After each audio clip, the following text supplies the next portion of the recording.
ಆತ್ಮೀಯ ಬಂಧುಗಳೇ, ಶ್ರೀಮದ್ ಭಾಗವತಂ ಸ್ಕಂದ 3 ಅಧ್ಯಾಯ 7 ವಿದುರ ಪ್ರಶ್ನೆ ಮುಂದುವರಿದದ್ದು. ಇದರಿಂದ ಇವತ್ತು 14ನೇ ಶ್ಲೋಕವನ್ನು ತಿಳ್ಕೊಳ್ಳೋಣ. ಶ್ಲೋಕ 14. ಅಶೇಷ ಸಂಕ್ಲೇಶ ಶಮಂ ವಿಧತ್ತೆ ಗುಣಾನುವಾದ ಶ್ರವಣಂ ಮುರಾರೇಹೇ ಕಿಂ ವಾ ಪುನಸ್ತಚ್ಚರಣಾರವಿಂದ ಪರಾಗಸೇವಾ ರತಿರಾತ್ಮ ಲಬ್ಧ.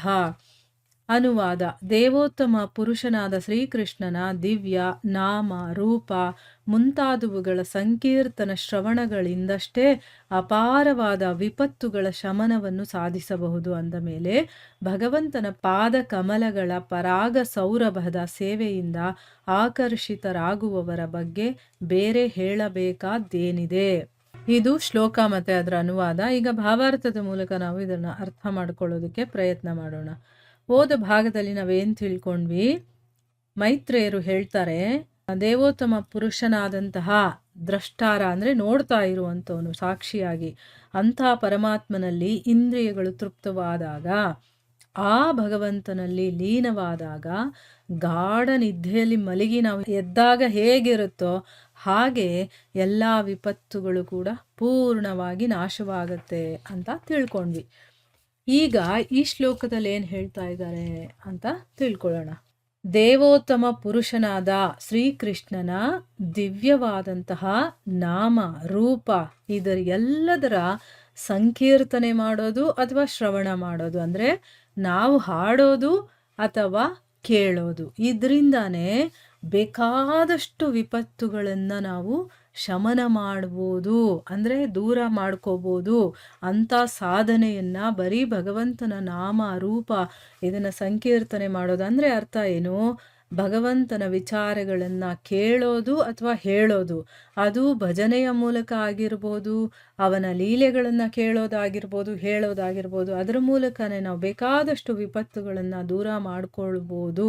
ಅಂದಮೇಲೆ ಇನ್ನು ಭಗವಂತನ ಪಾದಕಮಲಗಳ ಪರಾಗ ಸೌರಭ ಅಂದರೆ ಏನು? ಆ ಭಗವಂತನ ಪಾದಗಳಲ್ಲಿ ನಮ್ಮ ಸೇವೆಯನ್ನು ಮಾಡುವಂಥ ಒಂದು ಆಕರ್ಷಣೆ ನಮಗೇನಾದರೂ ಬಂದ್ಬಿಡ್ತು ಅಂತಂದರೆ, ಅದರಲ್ಲಿ ಏನಾದರೂ ಆಸಕ್ತಿ ಬಂದ್ಬಿಡ್ತು ಅಂತಂದರೆ ಅದರ ಬಗ್ಗೆ ಹೇಳೋದೇನಿದೆ? ಬರೀ ಅವನ ನಾಮ ಗುಣಗಳನ್ನು ಹೇಳೋದು ಕೇಳೋದ್ರಿಂದನೇ ಅಂಥ ಒಂದು ಮಿರಾಕಲ್ ಆಗುತ್ತೆ ಅಂತಂದಮೇಲೆ ಇನ್ನು ಭಗವಂತನಿಗೆ ನಾವು ಸೇವೆ ಮಾಡಬೇಕು ಅನ್ನೋ ಒಂದು ಆಸಕ್ತಿ ನಮ್ಮಲ್ಲಿ ಬಂದ್ಬಿಡ್ತು ಅಂತಂದರೆ ಇನ್ನು ಅದ್ರ ಬಗ್ಗೆ ಹೇಳೋದೇ ಬೇಕಾಗಿಲ್ಲ, ಇನ್ನೂ ಏನೇನೋ ಆಗ್ಬಿಡತ್ತೆ ಅಂತ ಅವರು ಹೇಳ್ತಾ ಇದ್ದಾರೆ.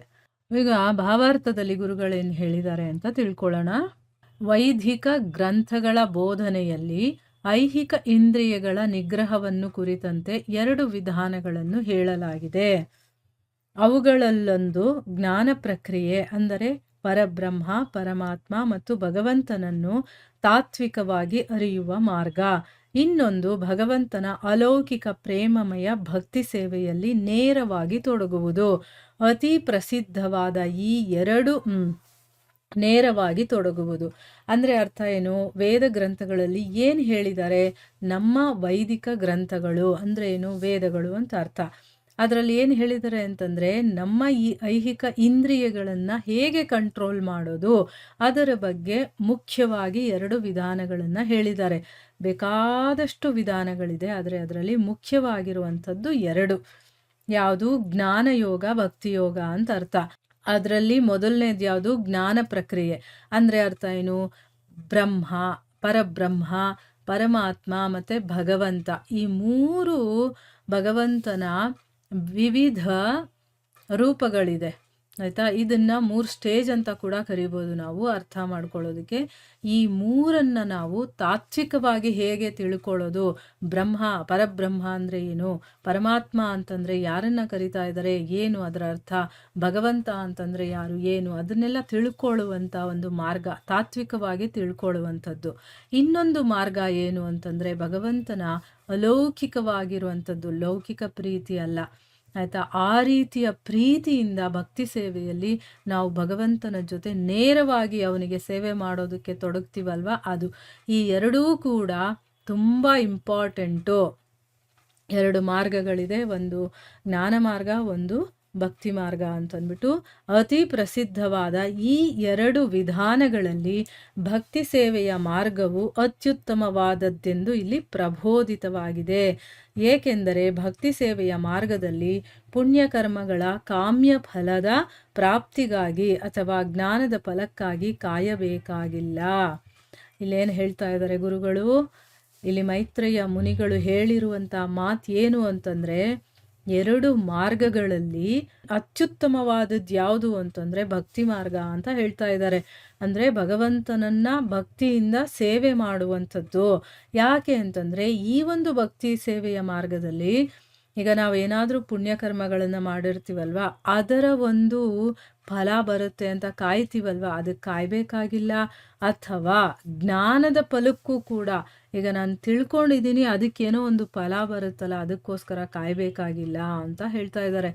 ಅಂದರೆ ಅಲ್ಲಿ ಬೇರೆ ಯಾವುದ್ರ ಮೇಲೂ ಅವ್ರಿಗೆ ಆಸಕ್ತಿನೇ ಇರೋದಿಲ್ಲ. ಬರೀ ಭಗವಂತನ ಸೇವೆ ಮಾಡಬೇಕು. ಅವರಲ್ಲಿ ತಮ್ಮ ಸ್ವಂತ ಇಚ್ಛೆಗಳು ಅನ್ನೋದೇ ಇರೋದಿಲ್ಲ. ಫಲ ಮತ್ತು ಫಲಾಪೇಕ್ಷಿತ ಕರ್ಮಗಳು ಅಥವಾ ಪುಣ್ಯ ಕರ್ಮಗಳು ಯಾವುದ್ರ ಬಗ್ಗೆನೂ ಅವರಿಗೆ ಯೋಚನೆಯೂ ಇರೋದಿಲ್ಲ. ಅವ್ರು ಅದ್ರ ಬಗ್ಗೆ ಚಿಂತೆನೂ ಮಾಡೋದಿಲ್ಲ. ಅವ್ರಿಗೇನು ಭಗವಂತನಿಗೆ ಸೇವೆ ಮಾಡಬೇಕು, ಅದರಲ್ಲಿ ಅವ್ರಿಗೆ ಆನಂದ ಸಿಗ್ತಾ ಇರುತ್ತೆ. ಅಷ್ಟು ಮಾತ್ರ ಮಾಡ್ತಾ ಹೋಗ್ತಾ ಇರ್ತಾರೆ. ಅದಕ್ಕೋಸ್ಕರ ಅಲ್ಲಿ ಯಾವುದಕ್ಕೂ ಕಾಯಬೇಕಾಗಿರುವಂಥ ನೆಸೆಸಿಟಿ ಇಲ್ಲ. ಭಕ್ತಿ ಸೇವೆಯನ್ನು ನಿರ್ವಹಿಸುವ 2 ಹಂತಗಳಿವೆ. ಅವುಗಳಲ್ಲಿ ಧರ್ಮಗ್ರಂಥಗಳ ನಿಯಮದ ಪ್ರಕಾರ ಸದ್ಯದ ಇಂದ್ರಿಯಗಳಿಂದ ಭಕ್ತಿ ಸೇವೆಯನ್ನು ಅಭ್ಯಾಸ ಮಾಡುವ ಹಂತವೇ ಮೊದಲನೆಯದಾಗಿದೆ. ಭಗವಂತನ ಪಾದಕಮಲಗಳ ಧೂಳೀಕಣಗಳ ಸೇವೆಯಲ್ಲಿ ಪ್ರಾಮಾಣಿಕವಾದ ಆಸಕ್ತಿಯನ್ನು ಪಡೆಯುವುದೇ 2ನೇ ಹಂತವಾಗಿದೆ. ನೋಡಿ, ಭಕ್ತಿಯನ್ನು ಮಾಡೋದ್ರಲ್ಲೂ ಕೂಡ 2 ಹಂತ ಇದೆ ಅಂತ ಹೇಳ್ತಾ ಇದ್ದಾರೆ. ಪ್ರಾರಂಭಿಕ ಹಂತ, ಒಂದು ಸ್ವಲ್ಪ ಮುಂದುವರೆದಂಥ ಹಂತ. ಏನು ಪ್ರಾರಂಭಿಕ ಹಂತ ಅಂತಂದರೆ ಏನು ಅಂತಂದರೆ, ಧರ್ಮಗ್ರಂಥಗಳಲ್ಲಿ ಕೆಲವೊಂದು ನಿಯಮಗಳನ್ನು ಕೊಟ್ಟಿರ್ತಾರೆ. ಈ ವ್ರತಗಳನ್ನು ಹೀಗೆ ಮಾಡಬೇಕು, ಇಷ್ಟು ಗಂಟೆಗೆ ಎದ್ದೇಳಬೇಕು, ಇಷ್ಟನ್ನು ಓದಬೇಕು, ಇಷ್ಟನ್ನು ನಾವು ಕೇಳಬೇಕು ಅಂತೆಲ್ಲ ಕೆಲವೊಂದು ನಿಯಮಗಳನ್ನು ಕೊಟ್ಟಿರ್ತಾರೆ. ಇವಾಗ ನಮಗಿನ್ನೂ ಭಗವಂತನಲ್ಲಿ ಪ್ರೀತಿ ಬಂದಿರೋದಿಲ್ಲ. ಪ್ರೀತಿ ಬಂದ್ಬಿಡ್ತು ಅಂತಂದರೆ ಯಾವ ನಿಯಮಗಳು ಅಲ್ಲಿ ಲಾಗೂ ಆಗೋದಿಲ್ಲ. ಅಂದರೆ ಯಾವ ನಿಯಮಗಳನ್ನು ನಾವು ಪಾಲನೆ ಮಾಡಬೇಕಾಗಿರಲ್ಲ. ಆಟೋಮೆಟಿಕ್ಕಾಗಿ ನಮ್ಮ ಇಂದ್ರಿಯಗಳಾಗಿರ್ಬೋದು, ಮನಸ್ಸು, ಬುದ್ಧಿ, ಅಹಂಕಾರ ಆಗಿರಬಹುದು, ಎಲ್ಲ ಭಗವಂತನಲ್ಲೇ ಇರುತ್ತೆ ಯಾವಾಗಲೂ. ಅದಕ್ಕೆ ಹೇಳ್ಕೊಡ್ಬೇಕಾಗೂ ಇಲ್ಲ.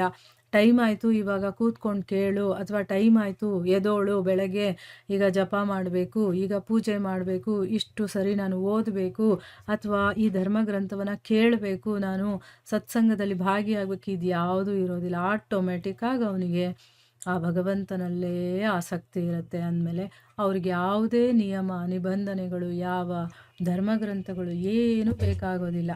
ಆ ರೀತಿಯ ಮನುಷ್ಯನಿಗೆ ಬೇಕಾಗೋದಿಲ್ಲ. ಆದರೆ ಸ್ಟಾರ್ಟಿಂಗ್ ಸ್ಟೇಜಲ್ಲಿ ಇರ್ತಾರಲ್ಲ, ಇನ್ನೂ ಭಗವಂತನಲ್ಲಿ ಅವ್ರಿಗೆ ಆಸಕ್ತಿ ಇರೋದಿಲ್ವಲ್ಲ, ಅಂಥವರು ಭಕ್ತಿಯಲ್ಲಿದ್ದಾಗ ಅವರು ಧರ್ಮಗ್ರಂಥಗಳ ನಿಯಮಗಳಿರುತ್ತಲ್ಲ, ಅದರ ಪ್ರಕಾರ ತಮ್ಮ ಇಂದ್ರಿಯಗಳಿಂದ ಅವರು ಭಕ್ತಿ ಸೇವೆಯನ್ನು ಅಭ್ಯಾಸ ಮಾಡುವಂಥ ಹಂತ ಇದೆಯಲ್ಲ, ಅದು ಮೊದಲನೇದು. ಆಯಿತಾ. ಇವಾಗ ನಾವು ಒಂದು ರೂಲ್ಸ್ ಹಾಕ್ಕೊಂಡಿರ್ತೀವಿ. ಬೆಳಗ್ಗೆ 5 ಗಂಟೆಗೆ ಎದ್ದೇಳಬೇಕು, ಬ್ರಹ್ಮ ಮುಹೂರ್ತದಲ್ಲಿ ಎದ್ದೇಳಬೇಕು, ಮೊದಲು ಸ್ನಾನ ಮಾಡಬೇಕು, ಆಮೇಲೆ ದೇವರಿಗೆ ದೀಪ ಹಚ್ಚಬೇಕು, ಆಮೇಲೆ ಜಪ ಮಾಡಬೇಕು, ಭಗವಂತನಿಗೆ ನೈವೇದ್ಯ ಮಾಡಬೇಕು, ಇದು ದೇವಸ್ಥಾನಕ್ಕೆ ಹೋಗಬೇಕು, ಇದೆಲ್ಲ ನಾವು ಅಂದ್ಕೊಳ್ತೀವಲ್ಲ, ಇದೆಲ್ಲ ಸಾಧನ ಭಕ್ತಿ. ಆದರೆ ಯಾರಿಗೆ ಭಗವಂತನಲ್ಲಿ ಆಟೋಮೆಟಿಕ್ಕಾಗಿ ಅವರಿಗೆ ಪ್ರೀತಿ ಬಂದ್ಬಿಟ್ಟಿರುತ್ತೆ, ಅವರೇನು ಅಂತಂದರೆ ಭಗವಂತನ ಪಾದ ಸೇವೆ ಮಾಡೋದು ಒಂದೇ, ಅವ್ರಿಗೆ ತಂತಾನಾಗೆ ಒಳಗಡೆಯಿಂದ ಆಸಕ್ತಿ ಇರುತ್ತೆ. ಅದನ್ನು 2ನೇ ಹಂತ ಅಂತ ಹೇಳ್ತಾರೆ. ಅಲ್ಲಿ ಯಾವುದೇ ನಿಯಮ ನಿಬಂಧನೆಗಳು ಇರೋದಿಲ್ಲ. ಪ್ರೀತಿ ಅಂತ ಎಲ್ಲಾದರೂ ಬರಲಿ, ಅಲ್ಲಿ ನಿಯಮ ನಿಬಂಧನೆಗಳು ಇದೆ ಅಥವಾ ಹೀಗೆ ಇರಬೇಕು ಹಾಗೆ ಇರಬೇಕು ಅಂದರೆ ಅದು ಪ್ರೀತಿನೇ ಅನ್ನಿಸ್ಕೊಳ್ಳೋದಿಲ್ಲ. ಅವರಿಗೆ ಸದಾ ಅವ್ರದ್ದೇ ಚಿಂತನೆ ಆಗಿರುತ್ತೆ. ಅದನ್ನು ಪ್ರೀತಿ ಅಂತ ಹೇಳೋದು. ಭಗವಂತನ ವಿಚಾರದಲ್ಲೂ ಅಷ್ಟೇ, ಸದಾ ಭಗವಂತನೇ ಅವರ ಮನಸ್ಸು, ಇಂದ್ರಿಯಗಳು, ಆಮೇಲೆ ಬುದ್ಧಿ ಎಲ್ಲಾದರೂ ನೀವು ಹುಡುಕಿ, ಅವರು ಭಗವಂತನ ವಿಚಾರ ಬಿಟ್ಟರೆ ಬೇರೆ ಏನೂ ಇರೋದಿಲ್ಲ ಅವರಲ್ಲಿ. ಅದು 2ನೇ ಹಂತ ಅಂತ ಹೇಳಿದ್ದಾರೆ. ಅದು ಅವರಿಗೆ ಸ್ವಾಭಾವಿಕವಾಗಿ ಆ ಭಗವಂತನಲ್ಲಿ ಆಸಕ್ತಿ ಇರುತ್ತೆ. ಮೊದಲ ಹಂತವನ್ನು ಸಾಧನಾ ಭಕ್ತಿ ಎಂದು ಕರೆಯಲಾಗಿದೆ. ಆರಂಭಿಕ ಭಕ್ತನು ಶುದ್ಧ ಭಕ್ತನ ನಿರ್ದೇಶನದ ಅಡಿಯಲ್ಲಿ ಸಲ್ಲಿಸುವ ಭಕ್ತಿ ಸೇವೆ ಅದು. ನೋಡಿ, ಮೊದಲನೇ ಹಂತವನ್ನ ಏನಂತ ಕರೀತಾರೆ? ಸಾಧನಾ ಭಕ್ತಿ. ಅದನ್ನು ಹೇಗೆ ಮಾಡಬೇಕು? ಪ್ರಾರಂಭಿಕ ಭಕ್ತ ಅಂದರೆ ಯಾರು ಆಧ್ಯಾತ್ಮಿಕದಲ್ಲಿ ಆರಂಭದಲ್ಲಿ ಇರ್ತಾರೋ ಅಂಥವರು ಯಾರಾದರೂ ಗುರುಗಳ ಒಂದು ನಿರ್ದೇಶನದ ಪ್ರಕಾರ ಅವ್ರು ಹೇಳಿದ ಹಾಗೆ ಮಾಡ್ಕೊಂಡು ಹೋಗುವಂಥದ್ದು ಇದೆಯಲ್ಲ, ಅಂದರೆ ಗುರುಗಳೀಗ 16 ಮಾಲೆ ಜಪ ಮಾಡಿ ಬೆಳಗ್ಗೆನೇ ಎದ್ದೊಳ್ಬೇಕು, ದಿನಕ್ಕೆ ಒಂದು ಸರಿ ಆದರೂ ಭಾಗವತವನ್ನು ಕೇಳಬೇಕು, ಈ ರೀತಿ ಅವರದ್ದೇ ಆದಂಥ ಕೆಲವೊಂದು ನಿರ್ದೇಶನವನ್ನು ಕೊಟ್ಟಿರ್ತಾರೆ, ಈ ರೀತಿ ಮಾಡಬೇಕು ಅಂತ. ಅದೇ ರೀತಿ ಫಾಲೋ ಮಾಡ್ಕೊಂಡು ಹೋಗೋದಿದೆಯಲ್ಲ, ಅದನ್ನು ಸಾಧನಾ ಭಕ್ತಿ ಅಂತ ಕರಿತೀವಿ. ಎರಡನೇ ಹಂತವನ್ನು ರಾಗಭಕ್ತಿ ಅಂತ ಕರೆಯಲಾಗಿದೆ. ಅದೆಂದರೆ ಪರಿಣಿತ ಭಕ್ತನು ಪ್ರಾಮಾಣಿಕ ಆಸಕ್ತಿಯಿಂದ ತಾನಾಗಿ ಭಗವಂತನ ನಾನಾ ತೆರನಾದ ಸೇವೆಯನ್ನು ಗೈಯುವುದು. ಈಗ ಮೊದಲನೇದು ಸಾಧನಾ ಭಕ್ತಿ ಆದರೆ ಇನ್ನೊಂದು ರಾಗಭಕ್ತಿ. ರಾಗ ಅಂತಂದರೆ ಪ್ರೀತಿ ಅಂತ. ನಮಗೆ ಅವನಲ್ಲಿ ಆಸಕ್ತಿ ಇದೆ ಅಂತ ಅಂದ್ಬಿಟ್ಟು, ನಮಗೆ ಐಹಿಕದಲ್ಲಿ ಇರುತ್ತಲ್ಲ ಆಸಕ್ತಿ, ಅದನ್ನು ಭಗವಂತನ ಕಡೆಗೆ ತಿರುಗಿಸ್ಕೊಂಡಿರ್ತೀವಿ. ಅಂದರೆ ಅದು ಬೈ ಫೋರ್ಸ್ ಆಗಲ್ಲ, ತಂತಾನಾಗೆ. ನೋಡಿ, ಸಾಧನಾ ಭಕ್ತಿಯನ್ನ ಮಾಡ್ತಾ ಮಾಡ್ತಾ ಮಾಡ್ತಾ ನಾವು ಎಕ್ಸ್ಪರ್ಟ್ ಆಗ್ತೀವಿ, ಅದಕ್ಕೆ ಪರಿಣತ ಭಕ್ತ ಅಂತ ಹೇಳೋದು. ಆಮೇಲೆ ಅವನು ಪ್ರಾಮಾಣಿಕ ಆಸಕ್ತಿ, ಅಂದರೆ ನಮಗೆ ತಂತಾನಾಗೆ ಆಸಕ್ತಿ ಬರುತ್ತೆ ಭಗವಂತನ ಮೇಲೆ. ಆ ರೀತಿ ಭಗವಂತನಿಗೆ ಬೇರೆ ಬೇರೆ ಬೇರೆ ರೀತಿಯಲ್ಲಿ ನಾವು ಸೇವೆಯನ್ನು ಮಾಡ್ತೀವಲ್ವ, ಅದನ್ನು ರಾಗಭಕ್ತಿ ಅಂತ ಕರಿತೀವಿ. ಈಗ ನಮಗೆ ಭಕ್ತಿಯಲ್ಲಿ 2 ವಿಧ ಇದೆ, ಒಂದು ಸಾಧನಾ ಭಕ್ತಿ, ಒಂದು ರಾಗಭಕ್ತಿ ಅನ್ನೋದು ಗೊತ್ತಾಯಿತು.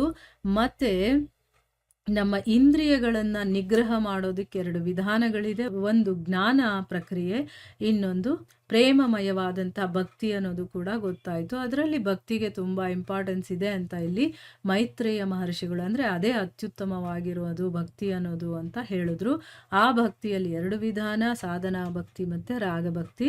ಸಾಧನ ಅಂತಂದರೆ ಯಾರು ಸ್ಟಾರ್ಟಿಂಗ್ ಸ್ಟೇಜಲ್ಲಿ ಇರ್ತಾರೋ ತಮ್ಮ ಗುರುಗಳ ಮೂಲಕ ಹೇಳಿರುವಂಥ ರೀತಿಯಲ್ಲಿ ಅವರು ತಮ್ಮ ಸಾಧನೆಯನ್ನು ಮಾಡ್ಕೊಂಡು ಹೋಗೋದು. ರಾಗಭಕ್ತಿ ಅಂತಂದರೆ ಅವನಿಗೆ ಸ್ವಯಂ ಭಗವಂತನಲ್ಲಿ ಆಸಕ್ತಿ ಇರುತ್ತೆ, ಯಾರು ಹೇಳಬೇಕಾಗಿಲ್ಲ ಅವನಿಗೆ.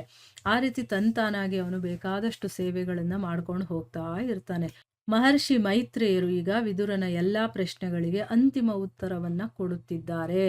ಭಗವಂತನಿಗೆ ಸಲ್ಲಿಸುವ ಭಕ್ತಿ ಸೇವೆಯೇ ಐಹಿಕ ಅಸ್ತಿತ್ವದ ಎಲ್ಲ ವಿಪತ್ಕಾರಗಳ ಸ್ಥಿತಿಯನ್ನು ಕುಗ್ಗಿಸುವ ಅಂತಿಮ ಸಾಧನವಾಗಿದೆ.